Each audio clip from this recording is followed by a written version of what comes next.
my friends? What's happening? What's happening? What's happening? Thank you. Thank you so much for joining me for another great episode of the Arrington Gavin podcast. That's right, the Arrington Gavin podcast. So excited for you to join me here on this great Monday. I hope you all had an amazing weekend. I sure did. What did I do this past weekend? I hung out with the ladies in my family. Literally, my wife, my cousin, my two aunts, and my mother. We went to a Patti LaBelle concert. Okay, shout out to Auntie Patty. I didn't get any pies. I don't know if y'all had the pies, but they are pretty good. I will say the peach cobbler is a little better than the sweet potato, because when I looked at that sweet potato, this is not a shot to Aunt Patty, but that sweet potato looked a little too bright orange for me. It was a little too light. I like a little darker. It looked a little pumpkin pie-ish for a second, but it is very good. It's very good. So we went to go see her hit the stage, and don't get me wrong, like Patti LaBelle is a legend. Okay, she has all the countless awards. No, if you in the black community, if you don't know Patty, shame on you. You were always raised with around Patti LaBelle, hearing Patti LaBelle's music.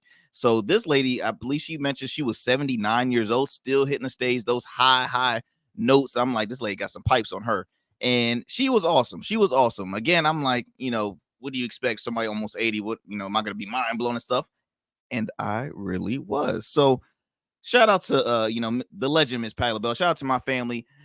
We had a great time. Also, I got to shout out my friend Miss Roberta Lee. She had an album release party actually last week for her debut album called Too Much of a Woman. So Too Much of a Woman, we actually had her feature. Well, we interviewed her on our radio show, weekly radio show I host every Sundays, and it was awesome. It's a great album, Too Much of a Woman. You can download it on all streams. I was into my car on Spotify. Get the album, go to her website. I believe it is IamRobertaLee.com. IamRobertaLee.com. And just support, man. Support great music, y'all. Support great music. So got to shout her out as well. And I'm all around the place today because also Sunday I was helping out my nephew. Now, shout out to college kids, because I'm an uncle type. I don't have any kids of my own. I have a dog who's enough for me. He is very enough. He is 5 pounds of a lot. That's all I can say. He's 5 pounds of a lot. So he was that's my priority. But my nephew, he's a sophomore at Old Dominion University, and just so proud of him. My my nephew called me saying, "Hey, Uncle AJ, can I use your kitchen for a project of mine?" I'm like, project? I'm like, they got home ec in college now? Is that a course? What is this world coming to? But but he's like, no, it's for my public speaking class. I'm demonstrating how to do this and do that. And I'm like, dude, what, you're in my kitchen? What are you doing? I'm gonna make a sweet potato pie. I'm like, you're gonna make a pie? Now me, I would have done like a paper airplane. Make it simple. How to tie a shoe. Make it simple. This, my man said, no, I'm gonna make a sweet potato pie. Now ask me how many sweet potato pies he's made in his past. Zero. You guessed right, y'all. You guessed right, zero. So I'm over here acting like, Betty Crocker helping him out trying to bake this pie and all this stuff. But it was great uncle nephew bonding time. So I really enjoyed it because again, he's grew up in a separate state. So I was never always around him like I should. So I was very excited. The fact that he said, hey, look, I'm going to be attending Old Dominion University, which is in Norfolk, Virginia. And, I'm a Virginia guy myself. So I was very happy that he's coming close in the Hampton Roads area. But man, I should have known that joker would be calling me. He's like, hey, look, Uncle Adrian. I'm like, boy, look, I'm tired. But I'm there for him. I'm always there for him.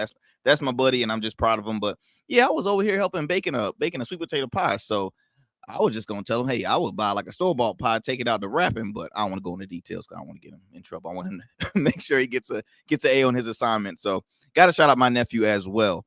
But guys, look. Again, you are tuning into the Arrington Gavin podcast, coming to you with new episodes every Monday, Wednesday, Fridays, 10 a.m. Eastern Standard Time via podcast, wherever you get your podcasts from, and also 1 p.m. Eastern Standard Time via YouTube and Facebook. So be sure to subscribe to our YouTube channel, our Smooth Club Media. We're actually stepping up with the subscribers, so I'm very honored and excited, and just I want to say thank you so much, because this is very independent. So I really appreciate those who continue to support the show. Also, you can tune in on our Facebook page, our Smooth Club Podcast. What else? Oh, and on X, formerly known as Twitter. It's just X. So you can check that out too, and enjoy some good commentary. So I'm very excited because so far I've had one guest on our show, And I told you I want to continue to, jazz up the program. I have a bunch of friends that are, expertise in so many genres of stuff that I do believe that's a story and a message to be shared with you all, the listeners and the viewers. And I am excited to have my dear brother, Mr. Nick Halmond-Walters. He is a advocate, a mental health advocate, which is something I truly think that we all need to continue to do more research on and read up on and be more informed when it comes to our mental health, because again, we all, especially as as African American males, that's something that we really didn't discuss a lot in our culture, because we were always taught to, be a man's man, toughen it out, don't cry about it, toughen it out, and go on about your business. But we really don't have those kind of like heart to heart conversations like that. So I'm excited to have one of those with my good friend, Mr. Nick Halmond-Walters. He is the host of Life Recreated podcast. You can check that out on all platforms. It's a great podcast. I was actually honored to be a guest on his show. So I told him, I'm like, well, look, I got to return the favor and have you on mine. He was also, let me see, what else? He was in my, attending my bachelor party. That just tells you how close I am with this gentleman. So I'm very excited to have him on. And without further ado, let me go ahead and introduce my dear friend, Mr. Nick Halmond-Walters. Nick, what's going on, brother? Arrington, what's going on, brother, man? How you doing, man? Doing great. Nick, you're just too cool, man. You're just too cool. It's just a Monday. Jeez. Yeah, like you got the toboggan on, the color yeah. coordinated and everything. Hey, bro, I'm supporting local businesses here, man. I just met my boy down in Selden Market, Blue Bean. I think it's Blue Bean clothing brand. So I just met him, man. Shout out to local, shout out to small business, man, because we all need to continue to, Black team up and support. Yeah. Hey, there you go. Man, look, I was giving the audience a little intro about your background, being a mental health advocate, and you host a podcast that you cater mostly to, mental health and just self-encouragement. And it's such a positive program, man. But can you tell a little bit more about you for people that, just in case if I left anything out, can you tell us a little more about your chief? Yeah, most definitely, man. So I guess originally I'm from Florida, South Florida. Grew up in Miami, Fort Lauderdale area. Came up this way in Hampton Roads. I was in the military, so did about 8 years in the Navy. And met my wife while I was in the Navy. Here, and you were just shouting her out, Roberta Lee. So met her while I was here in the Navy, man. And just when we got married, I was like, man, I'm gonna get out. I'm not gonna stay here. I'm not gonna stay in the military and be married. So decided to get out and just stayed in the area, bro. Just stayed here. Left for a little while. Went to North Carolina for a few years and pastored down there for a while with Roberta, and then came back here, pastored for 2 more years, and then resigned out of that position. And look, that man was just in love. He said, I ain't doing this no more. I just got married. I'm out. I'm married to one of my dreams. I'm good. Yo, no, for real though, I'm gonna tell you, man, like when I was in the Navy, I was single and like I saw it. Like I was just watching people and I was like, bro, I ain't getting married and staying in the military, bro. It ain't gonna happen. Because I would just go out to deployment and see it was hard, man. And I was like, nah, this ain't the life. Because I'll come back and I'll put hands on somebody. Like, you know what I mean? Like, I'm going to jail if I come back, right? This man, so I'm taking off the toboggan. I'm square up. Yeah, it's going down. So I said, you know what?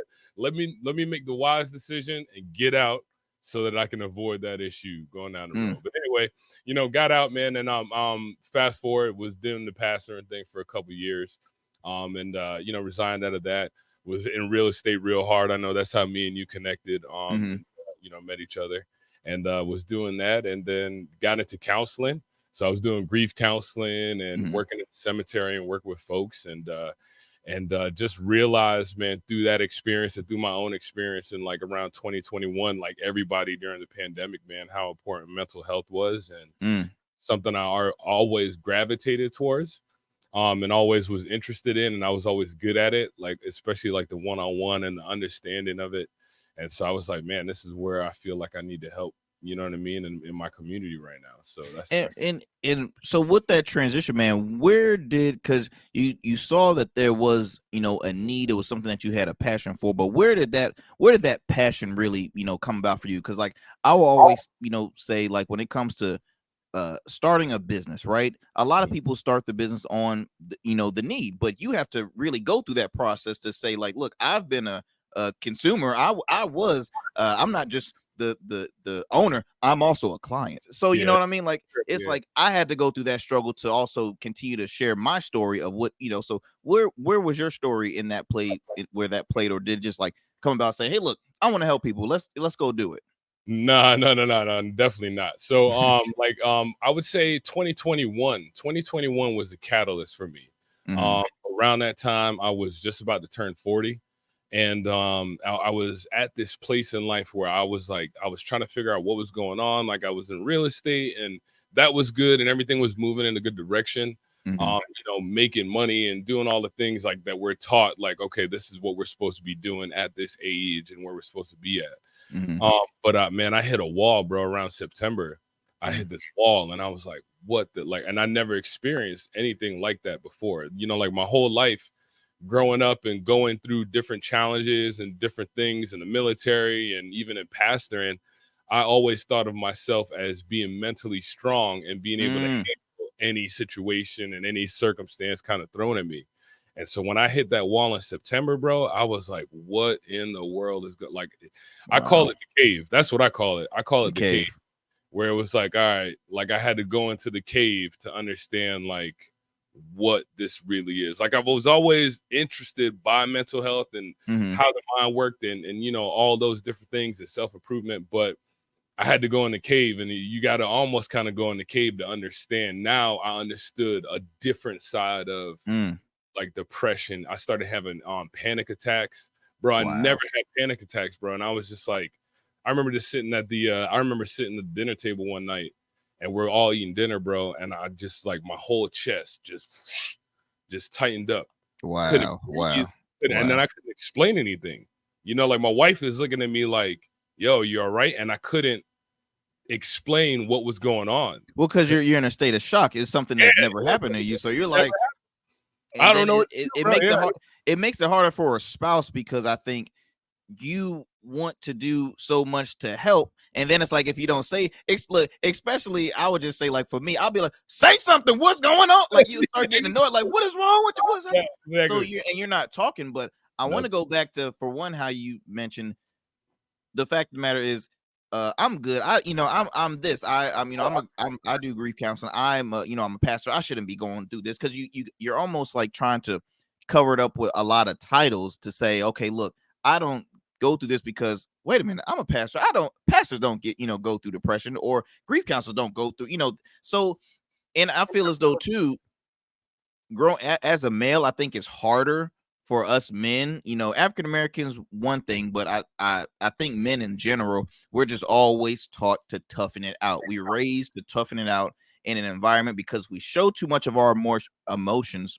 That's a sign of weakness, and I think that's why I think it's a hard struggle for men in general to speak out about mental health, because we don't want to have that word of, of weakness, right? Right. So would you say that's kind of like a, one of the reasons why mental health for men is still like you're still wrestling, it's like David and Goliath, you're still, wrestling back and forth with them, or Ali and Frazier fight, who back and forth, back and forth. Right. Well, all right, let's take a step back. Like, think about how men think, right? So Hmm. when you think about a man, I know for myself, every time I step out the front door, I put on a role, right? Mm, Like every mm, time I go into the world, I have to put on some kind of role. You're kind of taught that from a really young age. You're taught like, okay, when I go to school, there's a role that I have to play. If you grew mm, up in church, there's a role that fits a certain criteria. So I know for myself, early on, I learned, okay, there were certain roles that I could play that would result in less pain to myself, right? Like if I'm like, mm. like worrying about like getting in trouble, or worrying about getting a whooping, or worrying Yeah. about. So I learned earlier on, like there's certain roles that I can play that if I play these roles, then it's going to lead me to not have to get into pain. But Mm, mm. the problem with that is that as men, there's a lot of roles that we still have held on to that they may have helped us when we were kids and Yeah. children, but as grown men, they don't help us, You don't help you right? anymore. They don't help us anymore. So it's like I'm still stuck, and this was my issue. I'm still stuck acting like a 6, 7, 8-year-old kid, Wow. Wow. right? Because I'm playing a role trying to defend myself against things that are coming at me in the world, right? Yeah. And it's natural, you know what I mean? Everybody does it. Like Hmm. we can't lie, like you know what I mean? Even in this conversation, we're all playing a role, right? So Yeah. we're all Yeah. going to a situation where like, okay, boom, what's the role? So what I had to learn, like as a man, was like, okay, there were these set of roles that I was taught as a child. Maybe I developed them myself. Maybe I Hmm. learned from watching other people. There were all these set of roles that I learned as a man that worked to protect me as a child. But now as a grown man, I don't have to do those things anymore. Right. Hmm. I don't have Hmm. to worry about. So a lot of the things that I was doing was out of defense of like, okay, somebody hurting me. And that's where I think Mm. it kind of breaks down is like, as men, like when you think about like the question of as a man feeling weak about opening up about these things that we struggle with. And it's natural because we're playing the role. But then I learned like, okay, well, now when I open up and I'm vulnerable, it's like strength. Because now I might talk to you about it and you're like, well, dang, I was thinking the same thing, bro, but I just Yeah. didn't want to, you know what I mean? Like, and then that's Absolutely. Absolutely. right. So that's how it kind of, works in my mind. Well, and I feel as though for me, it's still a work in progress for me because for one, I'm still in my rookie stages of marriage. I've only celebrated 1 year. For sure. Congrats on I'm that. Congrats on that, by the way. appreciate it. Yeah, man. Love you. I'm still growing up or maturing as being a homeowner, right? I really haven't been on, I'm still close with family just in case if I ever need like, oh, I need a hand with this or that. Like I'm maturing enough where my wife and I, we can do stuff on our own and stuff, but I feel like we're still growing. So I Yeah. always feel as though my level of mental it can always use more and more improvement. But Mhm. for me, I've always been I don't give a f. Like I cuss on this show, but I ain't gonna really cuss too much on this episode. Nah, I'm trying to be passionate. You know what I mean, man? no, you good. You But good. but Hey, no, open up. I was like that person where I don't care what people, because I used to always, and it's still to this day, I think what other people think, even strangers. So when Yeah. it comes to like public speaking, right? Public speaking is one of my all-time fears. If it's a crowd of 10 or more, my heart is pounding, I'm Mhm. sweating, I'm mumbling, I literally like will start and it's one of the scariest things for me because I'm always thinking of what other people think, and that goes for showing off my emotions. Mhm. Like, I mean, I don't want people to see me in my emotional stage. In the early stages of my relationship with my now wife. Shoot, if I need a good cry, like I will go in the bathroom, and it would be like random stuff, dude. Like I'm that weird kid where if I watch an old gospel hymn, right, or if I hear some John P. Key, I'm like, let me get in this bathroom real quick. Yeah. I Ain't never nothing wrong want with that. Nothing wrong with that, bro.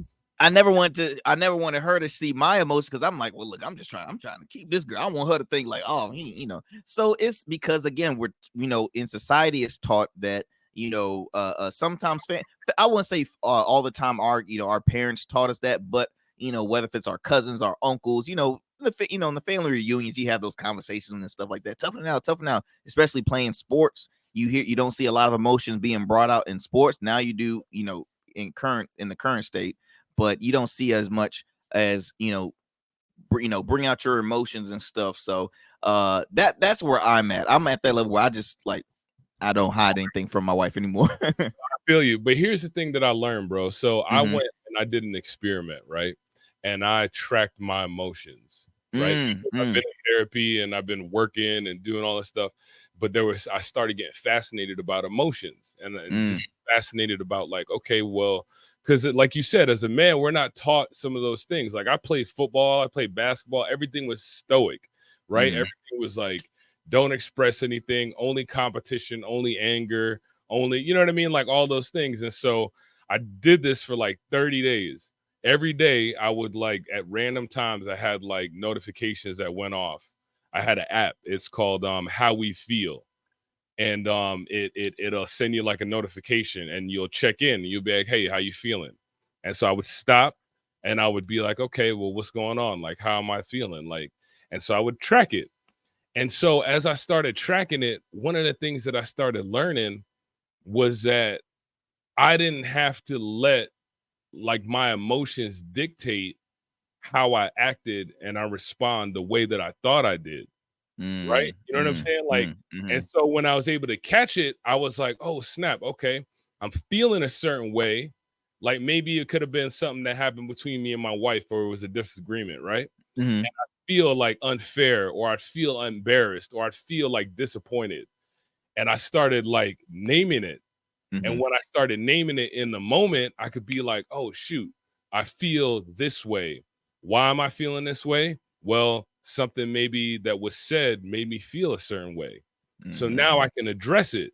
So now instead of me like being all pissy the rest of the day, right? And acting like a Yeah, jackass, like around my wife, I yeah. could feel it happen. I could pay attention as a man and be like, "Okay, I feel disappointed because I thought X, Y, Z was going to happen and it didn't." Right? Mm, So now mm, I can go to her and I could say, "Hey, I'm feeling a certain way because this happened." Right? I know you didn't mean it. I know that wasn't your intention, but I'm mhm. just letting you know how I feel about it.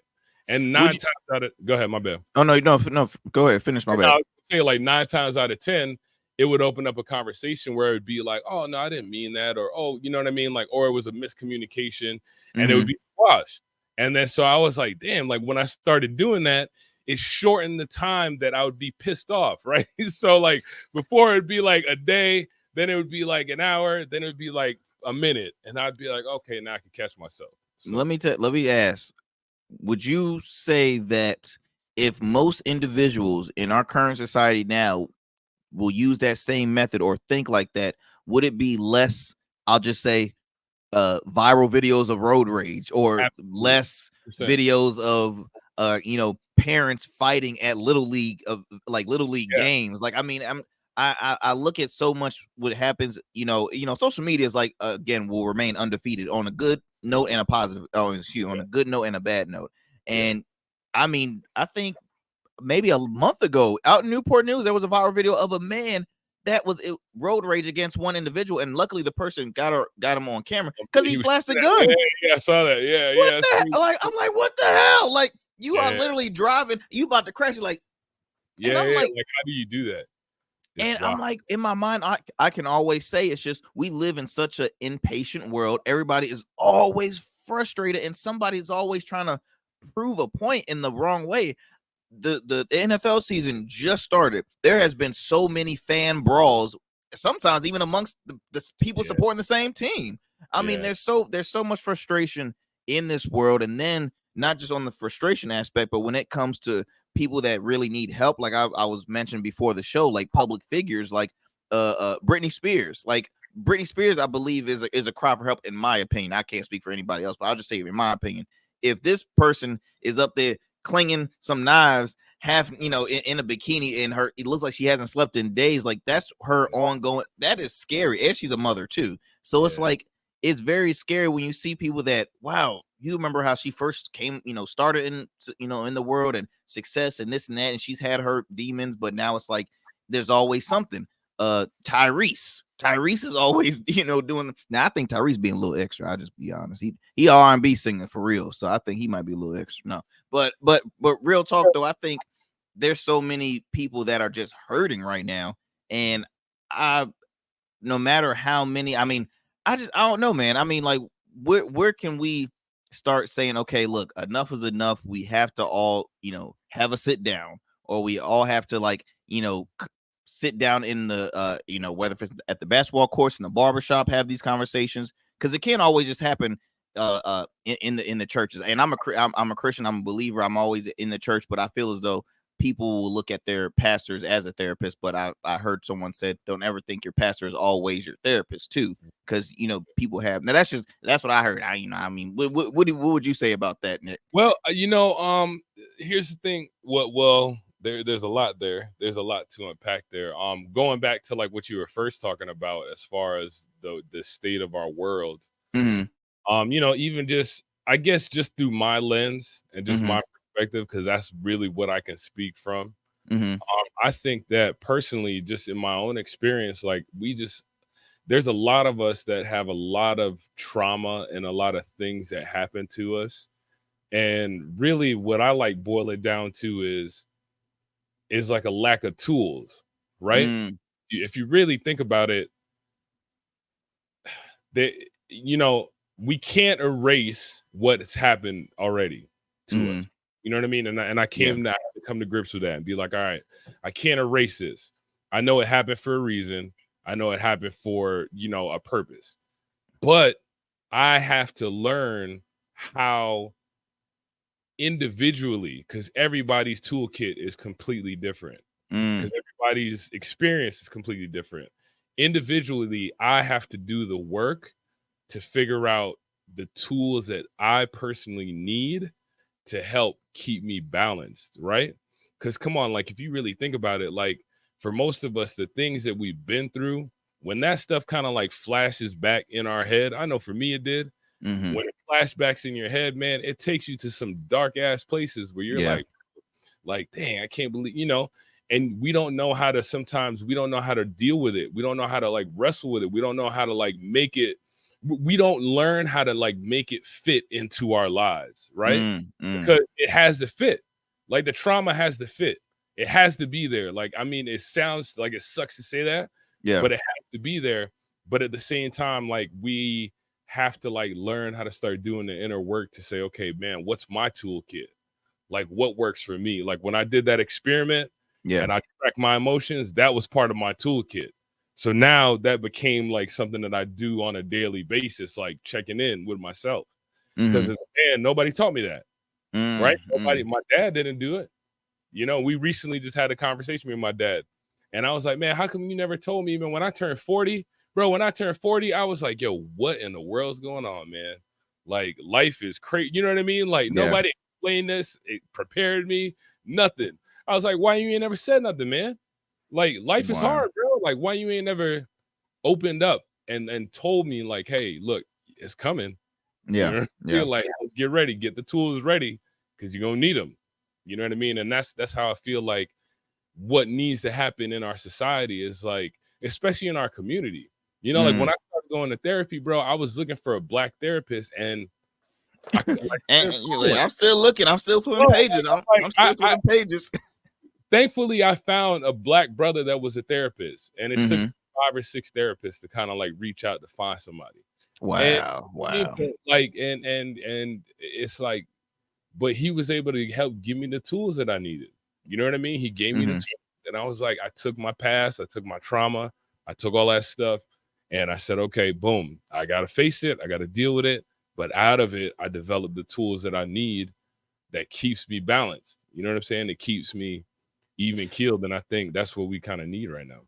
And Nick, what would you say like some tips or what are some activities for people that do go through like a form of a mental illness?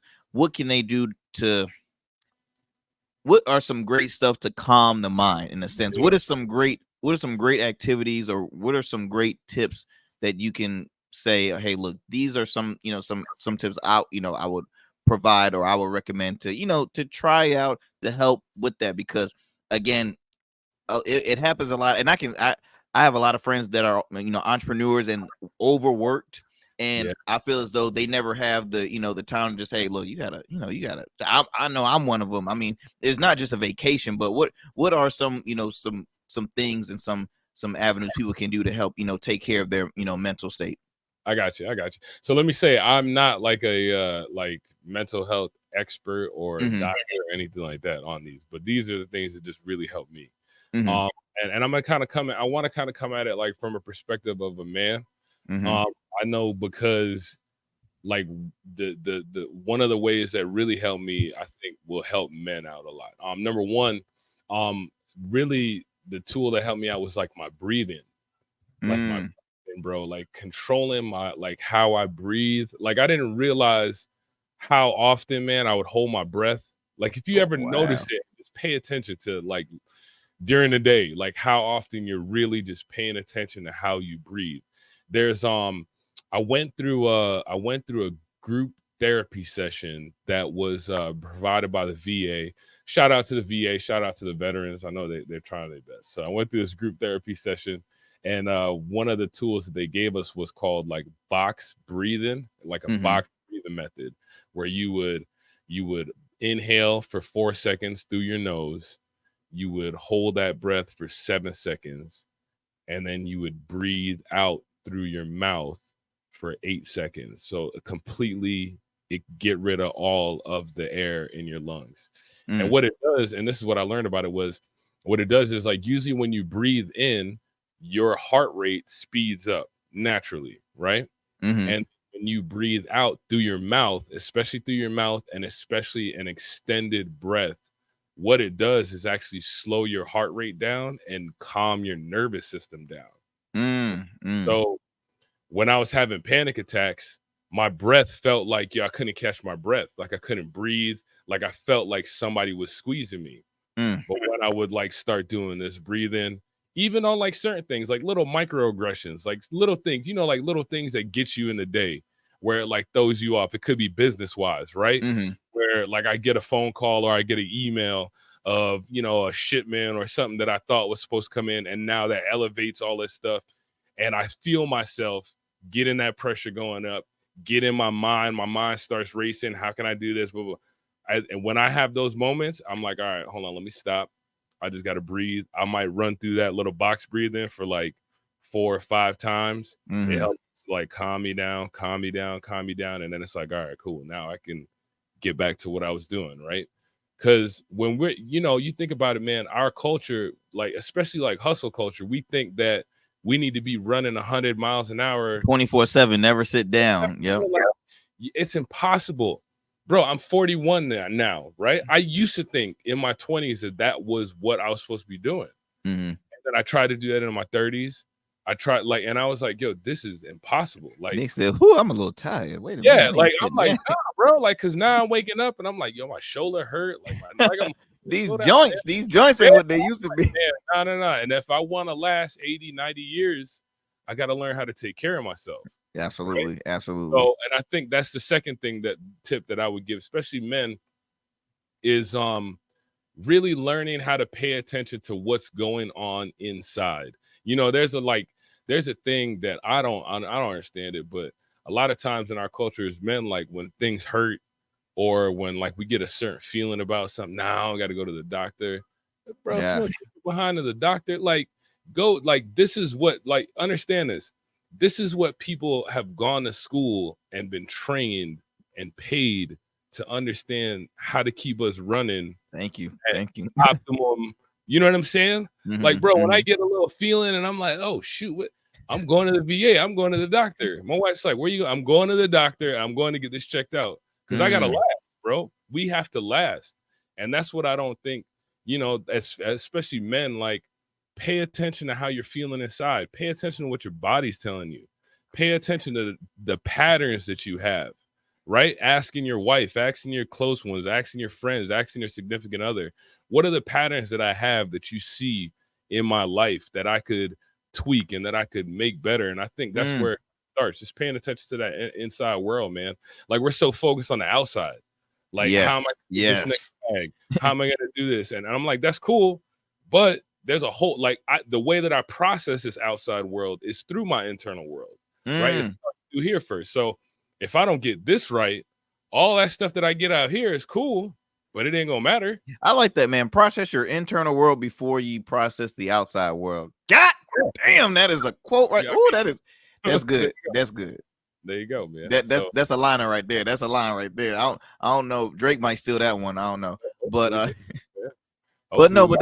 but that's extremely important though. That's extremely important because I know for me, I remember I had a math teacher from high school. She was always telling us to, watch our breathing, especially every time before we took a test, because she's like saying, hey, look, relax those nerves, relax your heart rate, breathe in, out, breathe in with your nose, out with your mouth. And we did it, but was like, okay, whatever, let's do this test, get out the way. But we never really took it to to that aspect.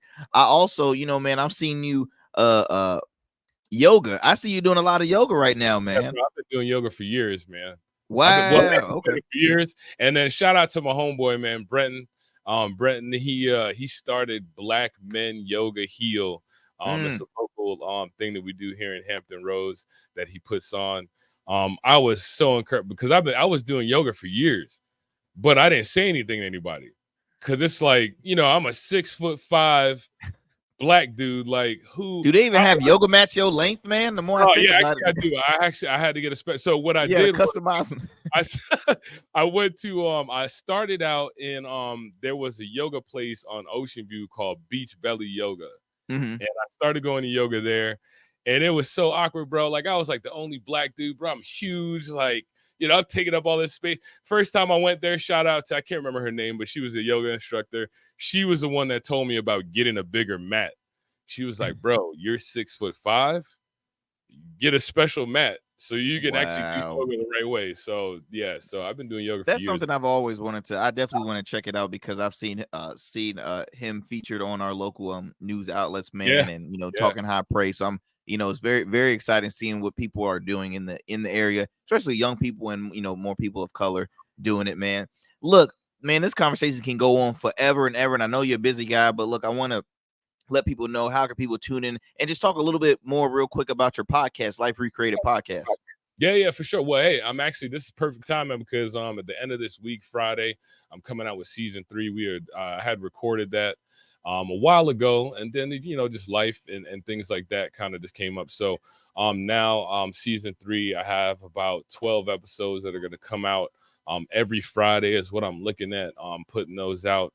And I'm encouraged by this season for sure, because the main focus on this season of the Life Recreated podcast, season 3, was to have conversations with Black men around their experience with mental health, around their experience with going to a therapist, finding a therapist, what that process has been like. I've talked to actual, licensed clinical social workers in North Carolina.